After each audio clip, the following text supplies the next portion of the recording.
Ladies and gentlemen, welcome to the Voice of Bold Business Radio. I am your host, Jessica Duell of Red Direction. This is program 16, Leveraged Lessons. And on today's show, we're going to be talking about, well, obviously, leveraged lessons. But what does that mean and how do we use them? And, every day that goes by that we're learning something new, the hard things or the easy things, are we actually putting it in luggage and carrying it along behind us? So our wagon turns into something that needs to attach to the back of a vehicle, and that vehicle becomes a trailer tractor, and then it becomes who knows what kind of storage facility, just taking up stuff that's always in our consciousness. Do we need all of it, or do we only need some of it? And really, we're going to discuss that and so much more. Before I begin, though, with the conversation that we're going to have today with Joelle Dawson, I want to read a fable called Belling the Cat. Long ago, the mice had a general council to consider what measures they could take to outwit their common enemy, the cat. Some said this, and some said that, but at last a young mouse got up and said he had a proposal to make, which he thought would meet the case. You will all agree, he said, that our chief danger consists in the sly and treacherous manner in which the enemy approaches us. Now, if we could receive some signal of her approach, we could escape from her. I venture, therefore, to propose a small bell be procured, attached by a ribbon, and put it around the neck of the cat. By this means, we should always know when she was about, and we could easily retire while she was in the neighborhood. The proposal was met with general applause until an old mouse got up and said, "That's all very well, but who is to bell the cat?" The mice looked at one another and nobody spoke. And then the old mouse said, "It is easy to propose impossible remedies." Now, why I chose this one about putting a bell around a cat's neck is because it's also about execution. So not only might we be talking about baggage today, we also might be talking about execution and how we learn from the ideas, and do we actually make and take certain steps forward. So on this Leaders Discuss program, you will find out. Welcome to the Voice of Bold Business, the show that provides everything smart leaders need to evaluate situations, build relationships, and create solutions. Jessica Duell candidly talks about the skills necessary to build tenacity and do more with less. And now, here's Jessica. Joelle Dawson, welcome to our Leaders Discuss panel today. Hello, and how are you? Doing very well. You've been on a few shows, and I know you're posted on our website, and there's a lot of information that people can find out about you. But I want to spend just a minute and talk about you for a minute, because I want people to understand why I have you come on and do these Leader Discuss panels with me. So in your own words, what would you say about why you are here? Because I'm probably the only one left. She calls everybody. It's like, well, you got no. Well, who's left? You go to the back of the page. Well, there's Joelle. We can call him, and let's see. No, I'm just kidding. I hope that's not it. Ladies and gentlemen, because you want to know something, Joelle and I met. Okay, I have to tell this little bit of a backstory today. Joelle and I met. I don't even remember how we met, but we came across each other's radar, and we decided we were going to have this video call. And so here we are having this video call, and turns out he's a really cool, stinking guy. He is stinking cool. That's a better way to say it. And not speaking metaphorically, not. Definitely, metaphorically, that's right. No, notice we've never been in person, so I could not attest one way or the other. But so what we were talking about a couple of things, and it turns out he has been doing some coaching and training in verbal and non-verbal communication and how we actually show up and present ourselves. And once I found out that this is what he does, I was like, we need to talk about this more. And at the time, Scott Scowcroft and I, we had the first iteration of our show, which was called the Jess and Scott Show. So that preceded what I'm doing now with the Voice of Bold Business Radio. But, Joelle came on, and we had such a fabulous conversation that we've stayed in touch ever since. Yeah. Mm-hmm. So I'm really not stinky. I think it's funny to have the one thing you're we really are friends, and I hope I'm not at the bottom of the list. As you said, we've never met before, so I don't know if I'm at the top, the bottom, the back page, or... Okay, we had never met before, like, what, 2 years ago? So this is very different today. Okay, let's put some more context around that. All right. Well, and we've been staying in touch. You've been telling me about what you've been doing lately, and I keep you apprised of what's going on in the world of Red Direction. So tell us, what are you doing these days so that everybody who's listening knows the type of leader that you are and the impact that you're making? Well, as I said early on an early episode, I think it was maybe 6 or 7 that you had me on. I just returned from DC at the 2016 World Championship of Public Speaking. And, since then, I've taken on a lot of clients to where, I actually help them with their sales presentation, whether it be for their company, whether it be for startups that are going to be pitching to investors or what have you. But my background is in sales, and I have a lot of online courses as well as do consulting with companies to help them through the sales process, because a lot of people have lumped sales and marketing together. And it's actually 2 different things. It's like cat and mice. Nice tie. You can't lump them 2 together. You don't have them 2 together as pets. It doesn't work. Right. That's exactly right. Well, and everybody who's been listening to the show knows how spot on that Joel is with his sales background and how he brings this element, which, by the way, I think most people are lumping this together because, especially when they're smaller, they are trying to cover up the fact that sales are necessary by doing this thing called marketing, and it turns out that the marketing is done instead of sales. And that is the quickest way to no growth, zero growth, and negative growth and destroy companies. Exactly. When I first sit down with a company in their diagnosis, I explain to them normally, and this is how if I can help them out. Normally, a business falls into 3 scenarios. Either there's low activity, low production, high activity, low production, high activity, and high production.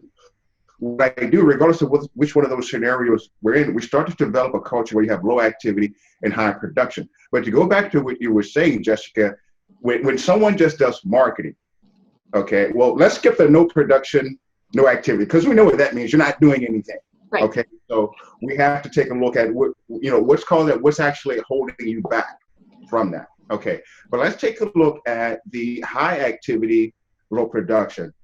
Normally, that's a marketing issue, or I should say a conversion issue, because they're doing a lot of different things. They're doing a lot of different things, but converting that to actual sales, it's just not happening. Or they're spending a lot of money, and it's like a faucet. You're only getting a little drip out. So what they do is they'll spend more money to get a bigger drip. Well, if you just really focus on the sales process without spending more money and really learning how to sell, for the same amount of money that you use for marketing, you can actually increase your productivity by just focusing on your whole sales process. I love it. And you said something key in there. I did. You did. Actually, you said a lot of key things, but what stuck out to me that I really want our listeners to take away is you're spending money on marketing, and that marketing is great. It's doing something for you because you're continuing to spend money on that. So what if we got better at answering people's questions before they started talking to us? What if we got better figuring out what are their pain points and being able to position our product accordingly? What if all of those things were done so that a person, somebody on the team, us, whomever, the leader that is going to take this initiative, can go out and start having conversations and actually do market testing with dialogue between people. Yes, it's in terms of time is money, it is money. Yet no more investment of money has to be made. You're actually figuring things out with the investment of time, with the investment of thoughtfulness. And that pays way bigger dividends than trying to lump it all in and hope marketing gets it all right. Right, because what they're doing is, and this is the one of the biggest tendencies that I see. First of all, it's an assumption that if I market to you, you're automatically a prospect. And that's not the case. So the high activity in the low production The high activity is the marketing doing a lot, and they're just giving their presentation and not knowing if they actually have, as you said, that pain point. They don't know, but they're counting that as, you know, a prospect, and it should be a prospect. In order for somebody to be a prospect in any sales cycle, and one thing I always tell people, I can sell anything from toilet paper to atomic bombs. Okay, the process is the same. It's the same. In order for that person to be a prospect of yours, two things that you have to have from them. They have to have a want or a need for your product or service. Well, that's key. Not just because you have their email address. Right, that's right. They have to have a want, a need for your service. Mm-hmm. Number two, they have to have the ability to pay. Yep. Okay. Now, I say that because a lot of times, you know, people get caught up in so many different things where they say, well, and if I'll ask them about, when we start talking about the numbers, they give me start giving me paragraphs about this. I don't need paragraphs. All I need are the numbers. Mm-hmm. Okay, that's all I need are the numbers. And as I say, sales is very predictable. It's like being pregnant. Either you are or you ain't. Plain and simple.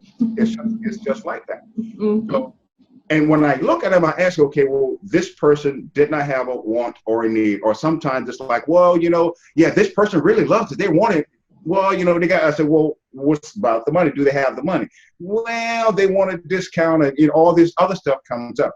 But you have to, it's kind of like what I call sitting like an eagle, watching everything from above. That means that if they didn't have the money, they are not a prospect. Plain and simple, they are not a prospect. So our question is, what is an experience or a situation that we encountered that we learned a lesson from, and what part of that lesson do we use today? Immediate thing that pops into my head, Jessica, was, you know, you know my story. Mm-hmm. You know, it seems like a long time ago, but it really wasn't. You know, just 5 years ago, me being homeless, Mm-hmm. and, you know, being on the street for almost 2 years, that, you know, that was the lowest of the low, so to speak. Because trust me, that is not a career choice. Right. When things start to happen, and I found myself at that point. Not at that point, the low point. I'm talking about when I'm standing, you know, on the bridge, you know, getting ready to jump off. You know, for some reason, I had that moment of clarity, and the decisions that I made, because I didn't want to go back to that, and I decided I wasn't going to go back to that life ever again. I decided to start a new life. Mm-hmm. Okay. Now here's the thing about that. You don't always got to give some kind of background, but, you know, this is why we do certain things that we do, how certain people can just, you know, just like that, can flip a switch, and all of a sudden they're off to the races. Mm-hmm. Okay. One of the first things that caused me to do was to get extremely focused on what the rest of my life was going to look like. Because remember, you know, when, you know, I'm standing up there, and you know, a voice just as clear as day says, "What's it going to be, Joel? Do you want to live or do you want to die?" Mm-hmm. Mm-hmm. And, you know, and I thought, and I said, you know, I want to live, but I don't want to go back to that old life. Mm-hmm. So I made some decisions while I was standing there on that bridge, and you can read all about it in my book if you like. But one of the things that I decided that I was going to do on that bridge, didn't have a home, didn't have any money, was that I was going to be an entrepreneur. Mm-hmm. And I got extremely focused on that because of the emotional state that I was in. This is why some people can just, you know, say, well, you know, I'm going to do this, and they just do it, versus people say, well, yeah, you know, you don't understand. I got this, I got that. I was extremely focused Mm-hmm. on the task at hand. And that was because of the emotional state that I was in at that point. So it was a couple of things that I was able to take away from that experience that really made me the person that I am today. Mm-hmm. The second thing that it did, other than being extremely focused, was I didn't need anyone's approval. Mm-hmm. Now, what I mean is, a lot of times, this is what happens. Have you ever heard of Maslow's law? or his hierarchy of needs. Hierarchy of needs, yes. Right. Okay. I'm a firm believer that that's why we make some of the decisions that we do. Okay. Whether it be in your personal life or business. This is why we make some of the things why do we make the decisions that we do make? Now, knowing that your physiological needs, your security needs, your love and belonging needs, and all your your self-esteem needs, that comes from your center of influence. The people that give you this, that's your family, your friends, anybody that you know that you communicate with on a regular basis. So what happens, we're talking business now. Somebody decides that they're going to start a business, or they want to venture out and do this, or maybe change their business. They say, well, you know, hey mom, hey dad, let's sit down. I want to have a talk with you. Or they sit down with their spouse, or they sit down with someone else. And they say, well, I'm thinking about starting a business. Or they say, well, I'm thinking about taking my business this way. Okay. And what happens is, if that person doesn't think it's a good idea, of course, they're going to tell you that's what you want. You want them to tell you, right? Mm-hmm. Wrong. Big mistake, because you're really not asking for advice. What you're asking for is approval. You want to be accepted. You think you're asking for advice, but you're not. You're asking for approval. Because if I wanted to start a business, let's say if I wanted to start a bakery, I wouldn't ask my dad, who's a welder. That doesn't make good business sense. Right. That's true. What's that? I said that's true. Yeah. Right. Or if someone's a school teacher and, you know, I want to be, you know, whatever, if they're not in that field, you have to understand yourself that you're really not asking for advice. What you're doing is you're acting for acceptance. Mm-hmm. You're really asking for acceptance. So the second thing that I was able to take away from that experience was that I didn't need acceptance or approval from anybody. Because first of all, my friends were gone. They left. Right. It was just me. Mm-hmm. But I realized that I wasn't going to ask them or say, I just started doing it. I just started because I didn't need anybody's approval. I remember watching this. I don't remember what movie it was, but it was one of these old mafia movies. And of course, they catch the guy, you know. Of course, they always owe money. I don't know why people borrow money from the mafia and never pay them back. You know, that's how you wind up with cement shoes on it and fish and all this kind of stuff. But they catch this guy. They lay him on a table and they strap him down. It's got to be in New York somewhere, because the guy has this tin bucket. And in this bucket, he has this humongous rat. So he pulls out this rat by the tail, and the rat's like this big. Minus the tail, it's a huge rat.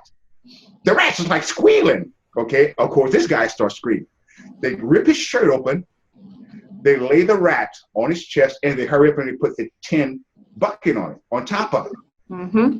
And of course, the guy is screaming. So the guy starts telling him about the rat. And this is certain things that I didn't know. He said a rat can actually eat his way through a galvanized pipe, a steel pipe.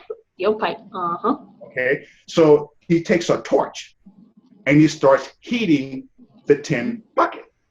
Mm-hmm. Of course, now the rat's like, wee, just screaming his head off. And so the guy was like, help, take it off. And then the guy says, he says, as long as that rat is screaming, you have nothing to worry about.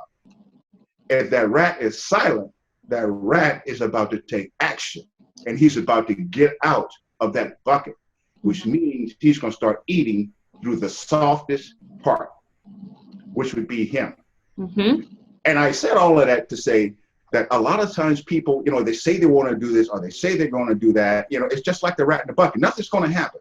Right. When you make that decision that you're going to do something, you just start doing it. You do not need any type of approval from anyone. You just start doing it. Okay. Yes, I agree with you. Mm-hmm. It was one more thing that I did get out of that. Mm-hmm. Was because I had made that decision that that's what I was going to do, and I knew that I had a long way to go. Because remember, I started my business in a crack hotel. I did, on the bed of that crack hotel, and I expanded it to 17 parishes across the state of Louisiana. Mm-hmm. I got an insane work ethic. Insane. That was my only focus. Mm-hmm. I wake up in the morning and I go to bed at night with just my business on my mind. There was never any breaks at all. And I'll tell you how insane it was. I went from that hotel to my daughter's couch. Mm-hmm. From my daughter's couch to an apartment. And in that apartment, I would work from day in to day out, day in to day out. The last month I stayed in that apartment, I made $21,000. The only thing I had in that apartment was an air mattress, a coffee pot, and a microwave. And I was still eating ramen noodles every day.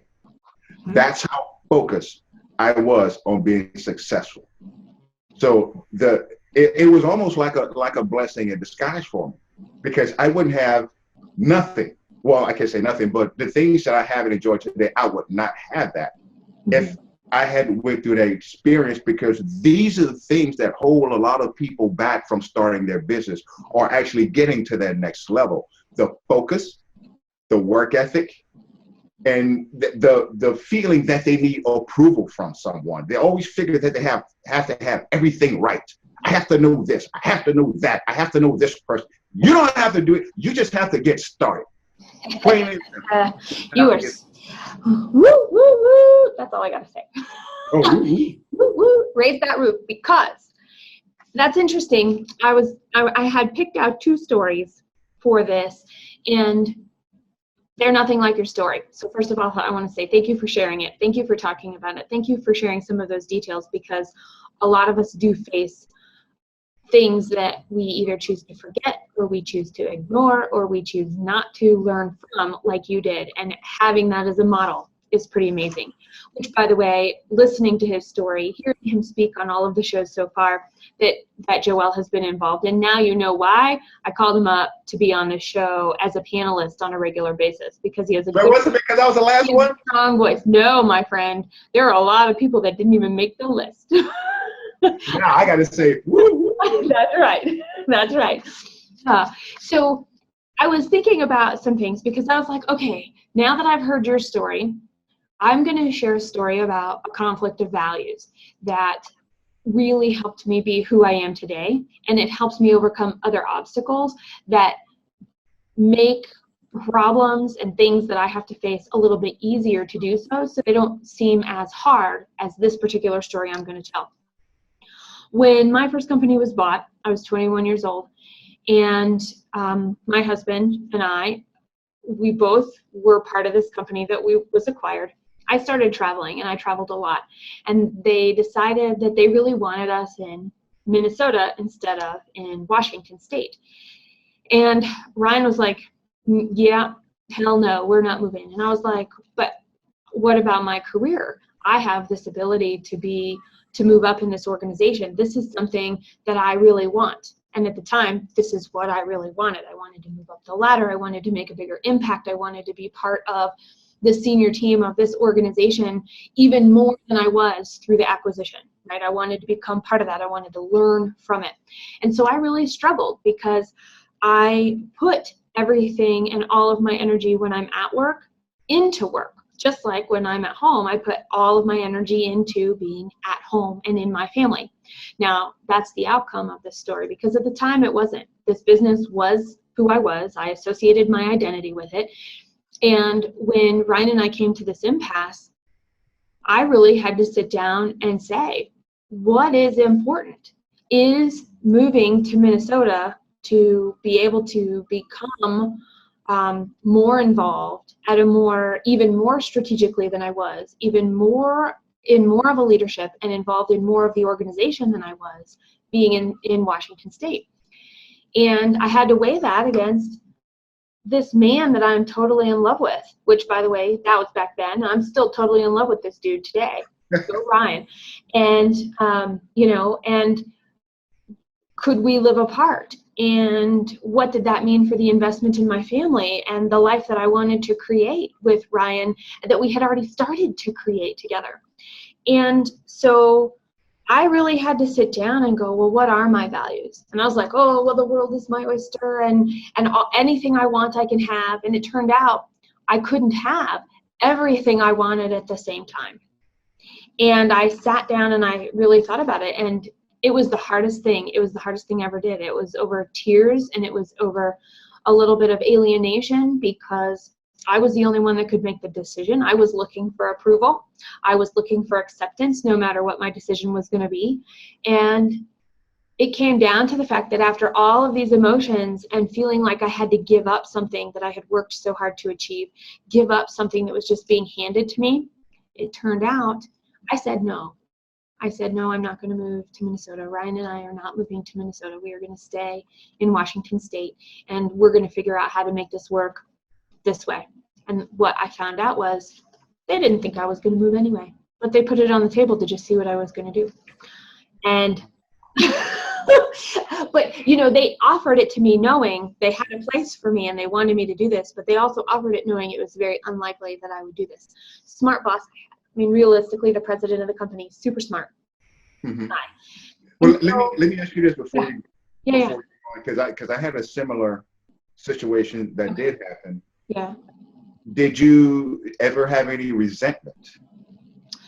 Well, and this is where I was going to go. So here's what I did. I made this decision, and I made this decision for what I wanted. And for a while, I felt like I was held back, and that had to go someplace. And I wasn't going to take ownership and responsibility for my decision. Are you kidding me? It's not my fault I had to stay in Washington State. You're Wonder Woman, of course. Of course, exactly, right? It's not my fault. Well, and that was actually one of the biggest lessons that I learned was that once I actually was able to grasp the fact that, you know, it is my fault. It's my fault I wanted both things. And it's my fault that I had to choose. And it's my fault that the timing wasn't right, that they couldn't happen at the same time. But, you know, I was also very much in the moment. I was not thinking ahead. I was not really calculating much more than this moment where I thought I was having everything I had. So it's kind of like the Belle the cat story in that sense of, well, I have all of these ideas, but what's actually going to make these ideas happen? And until I made the decision, to stay, I had to work through some emotions around that. Yeah, and there was resentment. And it was unfair. I mean, it was unfair of me to do that. But at the same point in time, as I was working through that and as I was going through the motions, I actually became stronger and more settled. There was like this calm knowing, like you said, like when you were describing the rat story, that was why I was like, oh, this is the story I'm going to tell. Because once I got through, even when I made the decision before the resentment kind of kicked in, I knew it was the right decision. And I knew it was the right choice. And then my brain just had to rationalize it because here I was, am I going to choose my family or am I going to choose my work? And that's really what it came down to. And the answer is I decided to choose both. And in choosing both, I gave up something that I thought I really wanted. That was this level of achievement that I never thought I was going to be able to get. And then it was just handed to me. And then I actually, working through the resentment, learned through myself that it was actually the best thing to do, and I'm stronger than I thought I was, and I can have both. And the fact that this was just handed to me, I knew there was something even bigger and stronger waiting for me because I decided what my values were, and I made a decision in accordance to them. And really, I owned that, so the resentment was ill-placed anyway, because I should have only been looking at myself back then. I should have only been looking at me if I had any issues of that instead of outward to whomever it happened to be reflected and then actually deflected to, right? Right.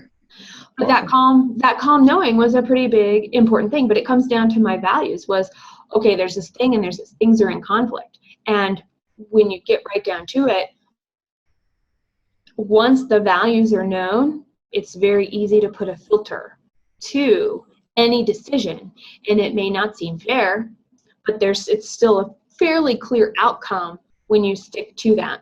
And so coming out of that, looking at today, now that Ryan and I have, I mean, this was like, holy cow. We were married. We were probably married for 4 years when maybe two or 3 years when this was all going down. And that was 17 years ago. And so looking at that, now we have a family. We have a 5-year-old. And so one day I sat down and I said, Ryan, you know, we do a really good job of living our values that I see. We're content. We are striving to be the best that we can be. We are taking action to make impact in our own way, both in our lifestyle and in our communities, so in our world. But what does that actually look like? How do we teach, and this of course was a few years ago, how do we teach this to this little person that we want to show up and to have a sense of value and values that we liked from our parents that they gave to us, from our experiences as a couple, and now for our family in this place and this time. And it took a while, and we came up with 3 that our family and our house live by, and all of ours, and all of Ryan's and all of mine roll up into these. So we've adopted them as our household values, which are awareness, responsibility, and honesty. So everything else for us rolls up to those 3. So when we're talking about integrity, when we're talking about wisdom, when we're talking about strength and focus and attention, all of those fit into awareness, responsibility, and honesty. Even in Red Direction's values, the values of the company that I have created, my latest company that I'm working with and creating and having success with, rolls up into those as well. So everything that I do is in alignment, which is very cool in the sense that when I'm posed with a business partnership, when I'm posed with a very important decision, or maybe even a seemingly insignificant decision, I can still put it through my values and find out if it sticks or not. And to me, that's what came out of this whole thing of do I move, do I not move, was what are my values and how do I use those to actually live my life and be okay. And yes, I went through resentment, I went through anger, I went through sadness, I actually went through loss. I actually thought I was a losing part of myself with the decision that I made. Because it was so tied to my identity. My success in business was so tied to my identity that I had no concept of what it was going to be if I wasn't this thing. And it turned out I was pretty cool. We talked about that. I'm trying to think of what episode it was. We were talking about being busy, and we talked about how a lot of people, that their success and their identity is tied to their job. Yes. It really is. Yeah, it is. And we do things because we think we need to do them. So the leverage lesson for you, if I were to repeat it back to you, in the story, your story that you shared, is that you had a choice to go forward or not. And the experiences that you had, you used as a platform to launch from. Yes. And then my story, if I were to sum it up, was I had to really figure out what I really wanted and how I showed up to things without making things my identity. And that became the launching pad for how things were moving forward that I launched from.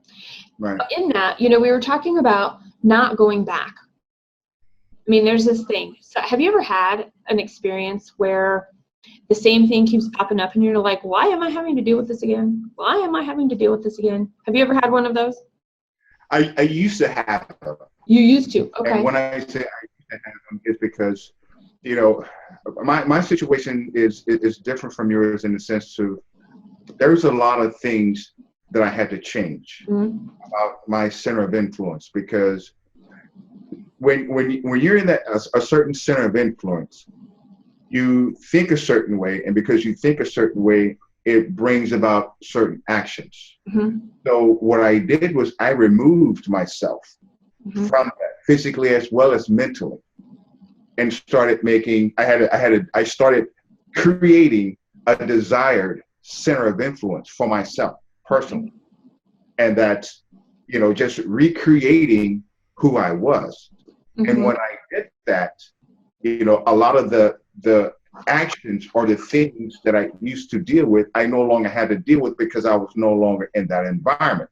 Now, on a short term, I've been back to that location physically, and just in talking to certain people, I find myself getting back into that mindset. I'm like, why are we talking about this?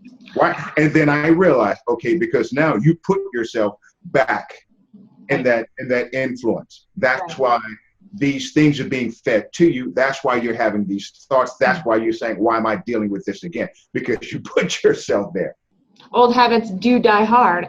And you're Yeah. right. Sometimes you have to get out and get away, and sometimes you can't go back. And that's where, the old habits piece is very interesting, because when new situations that crop up, it doesn't matter if it's at home, it doesn't matter if it's at work, it doesn't matter if it's out in the world. When there's a certain kind of stress, the habits that sometimes we have worked the hardest on, or habits we didn't even know we had, we're drawing from our past experience and what was modeled to us. And that could be from bosses, that could be from mentors, that could be from family, that could be from parents. It could even be, from the neighbors. It doesn't even matter today or 25 or 30 or whenever our childhood was. So those old habits, and sometimes we don't even know we have a habit. We rely on what was modeled for us in situations of unknown. And when I hear you say you changed your center of influence, you intentionally did that, do you find yourself in high stress or unexpected stressful situations going beyond before that to your previous center of influence, even though you're physically not there? Well, I don't have a high stress. I'm not in a high stress profession. I'm not. And I normally handle those well. But if there's one thing that sometimes I swear a lot. And it's just, you are a sailor in disguise? Marine, Wait, yeah. you were Marine. Yeah. Oh, yeah. And the funniest thing is, sometimes, I was like, well, I don't do that anymore, but it feels so good if I can just close the door and just let one just rip out and just go on a rant for about 5 minutes, and then I can go. Yeah. I feel better. Right. That's a transformation of energy. There are times we actually play growling games at our house when I can tell and everybody listening, here's kind of an interesting tip. If you are catching yourself holding your breath and you're really not breathing and you keep not breathing, and then when you breathe out, you're breathing through your nose, kind of like a snort of a bull. Even if it's very soft, if you catch yourself going with intention, where you're like using your whole diaphragm to breathe, even if it's not super loud, it's time to get in a closet like Joelle, or shut the door in a room and let it out. If it's profanity, awesome. We growl in our house if it's growling. And sometimes I'm like, I got to go for a walk. Ryan, he goes for a run. He's like, I'm out of here. We'll keep talking about this later. He'll go for a run. But that's a transformation of energy. It's there. It's ready to come out because something's got to change. So it sounds like you're actually in tune with your body, and your body doesn't need to rely on anything old before anything. Okay. And I'm this way too. Well, I don't know if you're okay with that. But I'm just saying, I'm noticing, and I've got the same thing, as I'm in tune with myself enough to go, oh, I don't have to. Old habits can come up, and sometimes I open my mouth and I'm like, wow, did I just say that in a business meeting? I really just sounded like my great grandpa right then. And I'm like, oh, he's been, he has not been around for a while. And I was like, that just came out of my mouth. How funny is that? So it's interesting where things will come out because they're second nature to us. But if we are able to use that and launch from them, we don't actually have to bring them along with them. We can let them go. And then we're told physically in our bodies that something is up, and we can decide to transform it or not. And if we hold on to it, who knows how it's going to come out. I mean, dude, yeah. I actually can be a serious force of nature, and that can be a good thing, and that can be a really bad thing, just like in Mother Nature. Well, let me ask you this, and I'm really curious. Okay. You said that when you growl, so to speak, your husband says, "I'm out here." Is he? Oh, those are two. Oh, I'm sorry. Those were two different things. Does he know what's about to happen? Is he running away? Oh, well, yes. And I actually get to the point where I'm like, I'm out of here, and I'll go into the closet, and I'm like, guys, I'm out. So I was actually using my way of transforming that energy is to go into a closet, get it to the point where I can just growl it right out. And when Ryan gets to that point where he's got this, he just is like, I'm out, I'm going to go run. Oh, so he's not running for his life. No, he's not running for his life, but maybe he should. I mean, it would be like Danny Knowles tells this, Dr. Daniel Knowles, he's my chiropractor. In some of his presentations, he tells the story of, would you rather hear a lion's roar, or would you rather smell its breath first? Right? And so when you were saying that, I was like, well, maybe he's hearing the lion roar and he knows he's got to get away. I don't know. Or maybe he realizes he's going to try because he smells the breath a little too late. Yeah. A little too close. A little too close. Right. But I think it's interesting about this intentional action. So do you have one tip for being intentional about action, for making a change? You said you intentionally changed your center of influence, and I intentionally decided to align my actions to my values. Both of our stories have that in common, the intentional action. Do you have a tip how to be intentional in your actions, or for us? The one thing that I would say is this. First of all, don't ask for approval. Understand what you're doing. You're not asking for advice. Yeah. And just make a decision. And this is what I tell, whether it be personal or whether it be in business. This is the way people make decisions a lot of the times. And this really focuses on personal, but business as well. If they have an inkling that, okay, there's a decision that they have to make, a lot of times they have a gut feeling as to what side of the fence they want to be on. So what they're going to do is they're going to ask people that are already on that side to get approval. Okay, I'll give you an example. Let's talk relationships. Yep. Okay, I'm saying I have a lot of friends that are married or just dating and stuff like that. Okay, if they decide to break up, if they decide to stay together, they're going to ask people or confide in people that want them to stay together. If they want to leave that person, they're not going to talk to people that want them to stay together. They're going to talk to people that's going to reinforce the decision that they've already made. What I'm saying is this. Look at, just like you said, look at your values. What do I want? What's going to make me whole again after all of this? What do I need to do? You make that decision on your own. That's right. On your own, with no influence from anyone. And whatever decision that you make, stick with it, and you reinforce that with action. Yep. My tip would be similar in the sense that you use what you know. So in my case, I decided my values are what I know, and in any situation, those values will carry me through. And so even if it doesn't feel right, even if it feels really wrong, when you look at it from the lens of the values, when you look at it from what you know, you will always be in a good place because you're staying within integrity. Yeah, I agree. I totally agree. I don't see your big cup today. You know what? It's because I'm in a different location. So my mate happens to be in the biggest cup I can get from Whole Foods, Allegro's coffee bar, which I don't buy coffee there, but I get my mate tea. Okay. And I have a gigantic cup of water here, but it's, my big orange cup. What? Like Swiss cheese. I know, isn't that cool? It's a glass bottle. So we're really big into, well, not really reusable and sustainable cup, but reusable and sustainable water bottles. So we try and be reusable and sustainable as much as possible. We also don't like plastic in our house for a variety of reasons.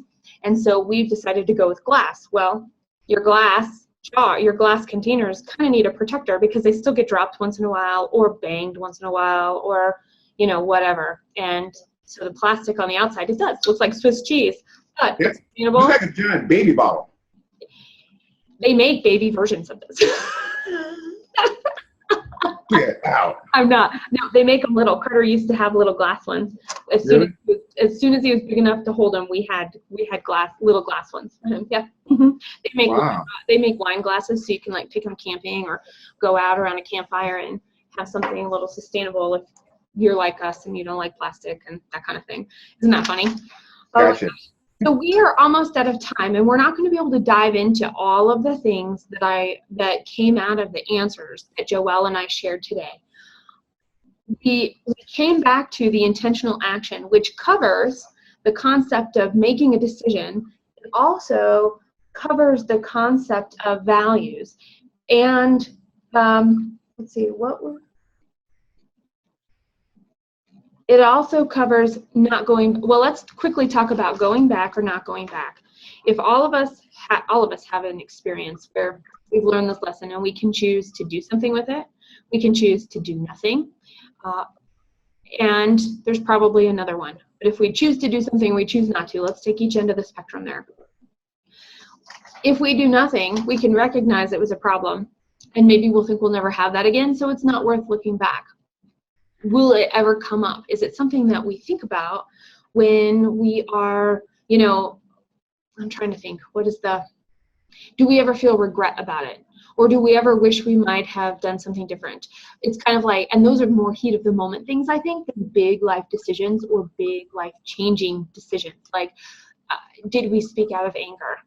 And I know that haunts me. If I say something to somebody and it's mean and I'm doing it because I'm mad, that will come up later and I will feel sorrow about that. And I will feel, I feel really bad for a long time, and it's hard for me to let that go.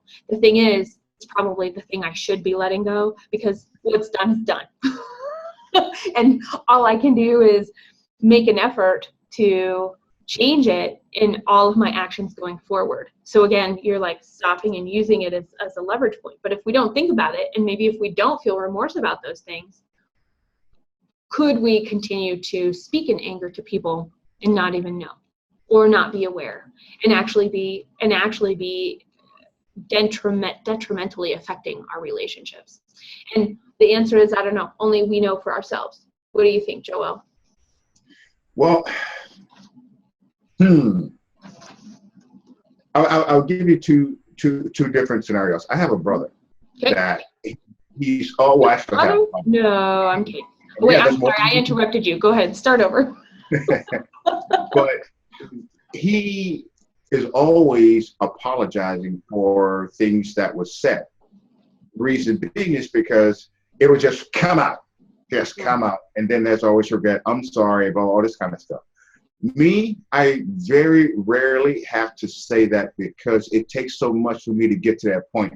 So I'm never in a situation to where I have to go back, because I've been wanting to say it for so long. Okay. And so it's always been there. So I very rarely have to do that.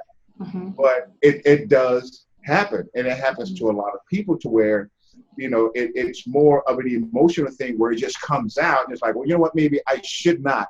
It wasn't in the best interest of all parties for me to say that.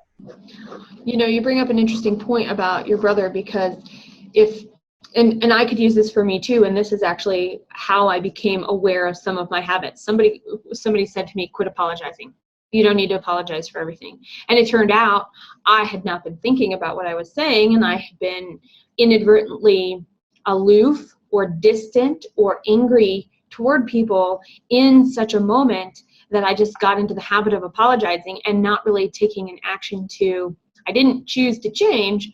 I just chose to justify my behavior afterward with this apology. And then what happened is I was able to change that part, but I forgot to get rid of the apology that went with it. And now I was apologizing for the way I actually feel.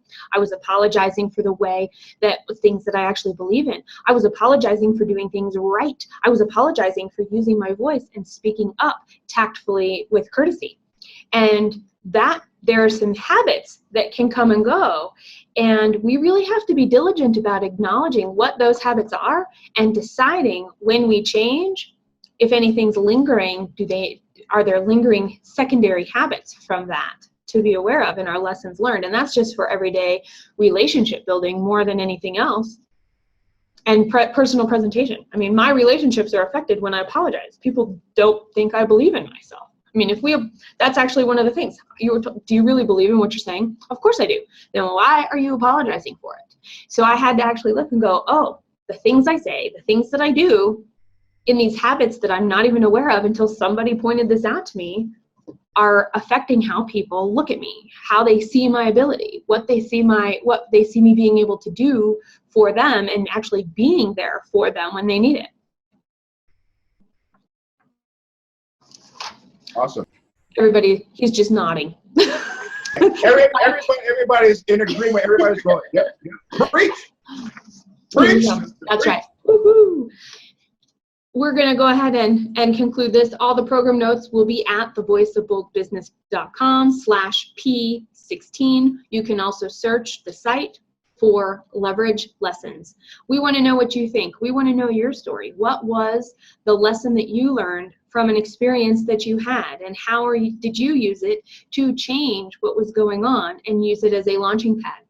It is an important part of what being a leader is today, because we need to recognize what we can just let go of and forgive of ourselves, and what we can use to launch from to become the fullest, most beautiful selves that we can be. And I'm going to end with a quote from John Wooden, one of the most famous coaches in history as I understand it. He says, "Success is never final. Failure is never fatal. It's the courage that counts." And I'll make sure that that's in the program notes as well. So remember, our experiences provide us with leveraged lessons. See you next time. Subscribe at thevoiceofboldbusiness.com and get more information, program notes, and past episodes. Bold leaders approach each situation and focus on action to achieve a higher level of leadership. Jessica Duell, your business advocate, is the host of the Voice of Bold Business Radio. Thank you for joining us.